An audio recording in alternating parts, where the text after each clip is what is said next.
Milan Cortina 2026. Rien que le nom, ça fait rêver, non? On imagine tout de suite les sommets incroyables des Dolomites, l'élégance de Milan, bref, la passion des sports d'hiver à l'italienne. La scène est plantée pour des jeux qui s'annoncent vraiment grandioses.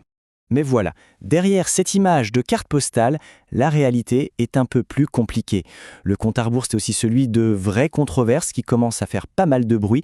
Et ce contraste-là, il est assez saisissant. D'un côté, on a la promesse, les Alpes pures et majestueuses, et de l'autre, la réalité du terrain, des chantiers énormes qui viennent complètement redessiner le paysage. Et ces inquiétudes, elles ne sortent pas de nulle part. Des organisations de défense de l'environnement, comme Legambiente, tirent la sonnette d'alarme depuis un moment. Ils parlent de coûts qui explosent, de dégâts sur l'environnement, d'un certain manque de transparence.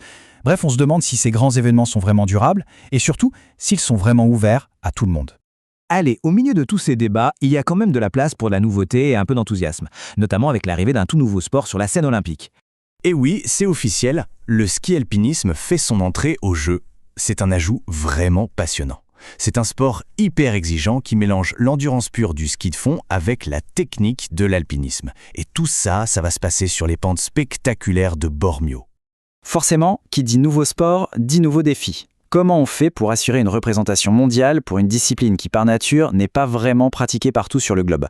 Et c'est là que les choses deviennent vraiment intéressantes. La question est cruciale en fait. Comment on fait en sorte que l'esprit olympique, celui de l'universalité, s'applique aussi à une nouvelle épreuve? La réponse, elle tient dans un mécanisme bien précis, les fameux quotas de qualification. Alors, regardons ce tableau pour comprendre comment ça marche. Pour garantir une certaine diversité, le système réserve des places par continent. Et regardez bien cette ligne, celle de la zone Afrique. Une place, un quota, était spécifiquement mis de côté pour qu'une équipe du continent africain puisse participer. Sur le papier, c'est une super idée pour l'inclusivité.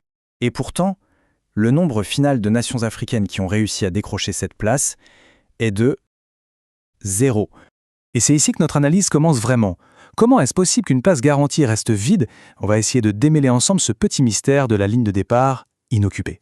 C'est la question centrale. Une place était là, elle attendait d'être prise. Alors, pourquoi personne n'a pu s'en saisir? La réponse, ce n'est pas une opinion, elle est très factuelle, et elle se trouve directement dans le règlement. En fait, tout s'explique en 3 étapes assez logiques. Premièrement, les exigences pour se qualifier sont très élevées. Il faut participer au circuit mondial, le gratin du sport. Deuxièmement, le constat, tout simple. Aucun athlète du continent africain n'a participé à ces compétitions obligatoires. Et donc, troisièmement, la conclusion est inévitable. Sans participants, pas de qualification possible. Le quota n'a pas pu être activé et la place est restée vacante. Et voilà qui résume tout parfaitement. La raison officielle écrite noir sur blanc dans les documents de qualification est aussi simple que directe, faute de concurrents. Il n'y avait tout simplement personne à qualifier. Maintenant, il faut prendre un peu de recul, parce que ce cas très précis du ski alpinisme, finalement, c'est juste le symptôme de défis beaucoup plus larges, beaucoup plus profonds, auxquels les Jeux olympiques d'hiver font face aujourd'hui.